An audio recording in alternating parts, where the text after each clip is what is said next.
you went to with the Prime Minister in relation to the Centrelink queues, and we're getting it from our phone network. It's just being interrupted constantly by the fact that people are trying to ascertain how they get help as part of the government support package.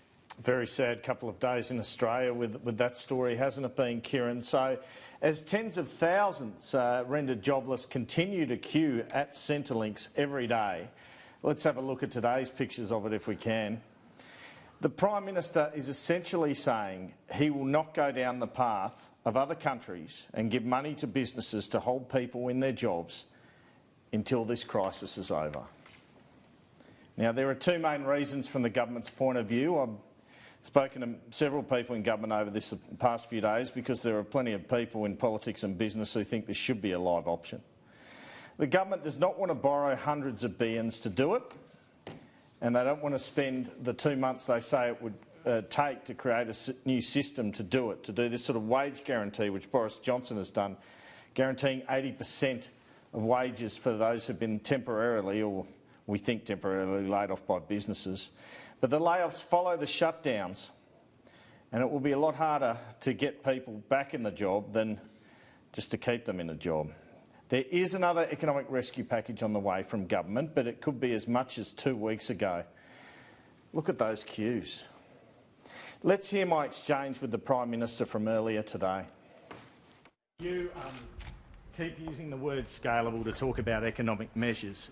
Surely now you can see the scale of the economic and societal problem from the lines outside Centrelink. Will you consider a scheme like Boris Johnson's, where he provides money to distressed businesses so they can keep their workers on the bridge until we get to the other side? Well, two things. We are already providing money to businesses through the BAS arrangements, and one of the weaknesses of the system that you're advocating for is that it has to build an entirely new payment system for that to be achieved, which is never done quickly and is never done well, and that would put at great risk the sort of resources we're trying to get to people. The best way to get help to people is through the existing payment channels, through the existing tax system arrangements. That was the lesson from the GFC. Of all the money that went out in the GFC, and I'm not making a partisan point here, the key lesson was you must use existing channels for getting money to people because that is the most effective way for that to occur. Well, the Prime Minister later said to me when I kept at him a bit on it that it wasn't a one-on-one interview. The offer's open to the PM to do an interview with us on an afternoon agenda any time, Kieran. There's certainly a lot of people watching us at the moment as we try to keep you up to date with what's happening. He announced a COVID coordination commission to deal with the economic and societal challenges facing Australia. I certainly hope they report quickly. Look, the PM also announced the National Cabinet had decided last night to stop elective surgery for all but essential cases in order to free up the hospital system. So Category 1 are people who need treatment within 30 days or they could become an emergency. They'll still be treated at the moment. Category 2 need treatment within 90 days or can deteriorate into an emergency. Only some Category 2 from now on. And this is about freeing up those beds for when COVID-19 hits, as we expect, the intensive care units. Let's listen to the PM talk about that. All elective surgery, other than Category 1 and urgent, I stress very urgent Category 2 cases, will be suspended. This will apply in both the public and the private hospital systems. Cancellation of elective surgery will allow the preservation of resources, including personal protective equipment, and allow health services, private and public, to prepare for their role in the COVID-19 outbreak.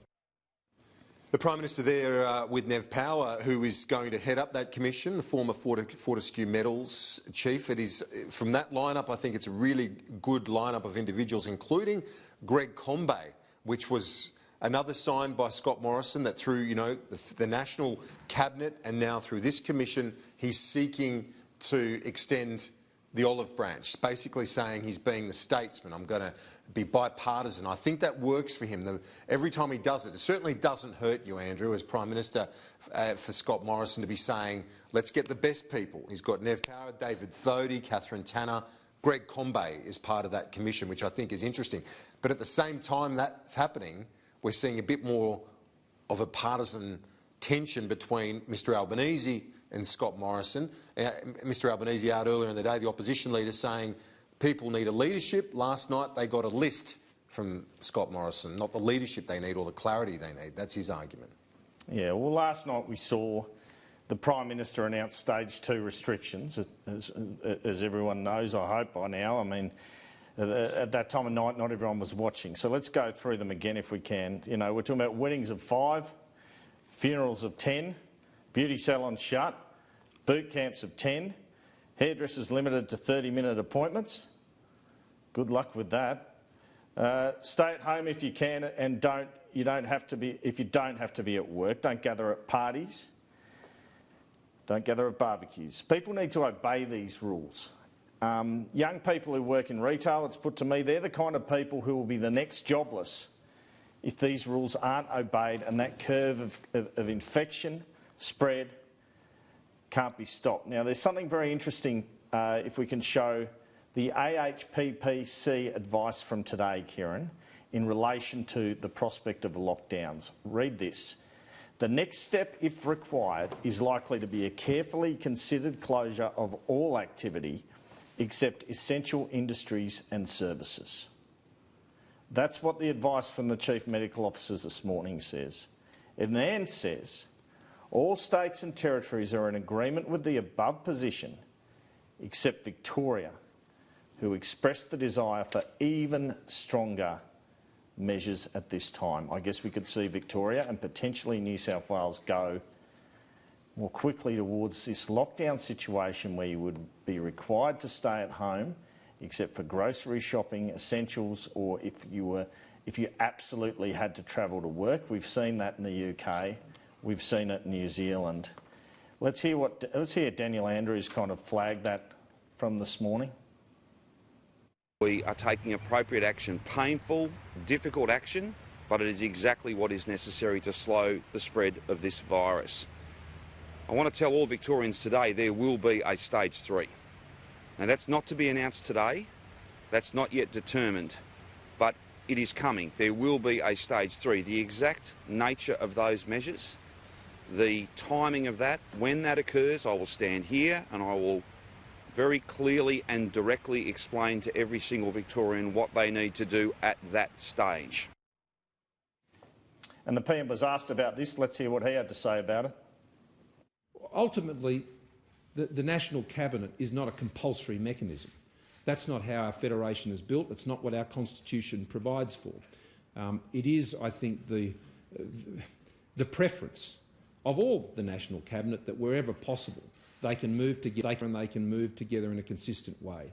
But there is also an important discussion about where other states are under more extreme circumstances. But I can assure everyone that no measure has been restrained from in any state or territory.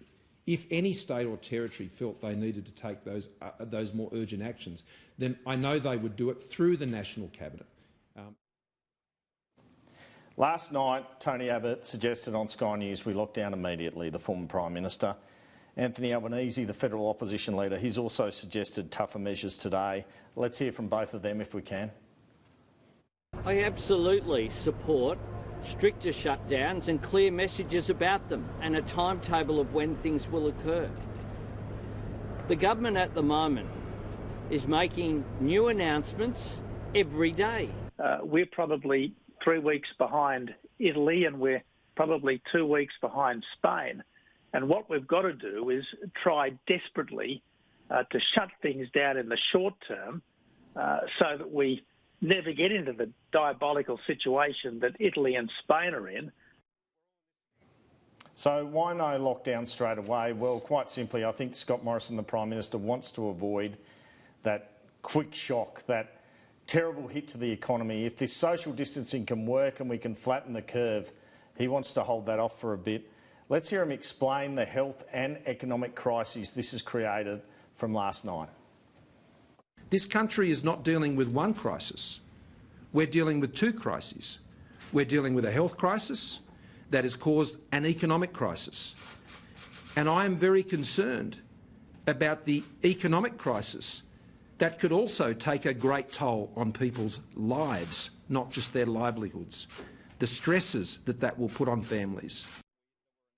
It's a diabolical situation, Andrew, but there is some good news. Well, there are various elements of good news, whether it be on the research front or the testing front. The government maintains we are well ahead of it, the international trends when it comes to these numbers. Yes, they have, and there's 150,000 new kit tests on the way, and we heard the Deputy Chief Medical Officer before flag this situation where they'll be able to do more tests. If you do more tests, you can go to the contacts of those people, you can shut them down, you can get on top of the thing.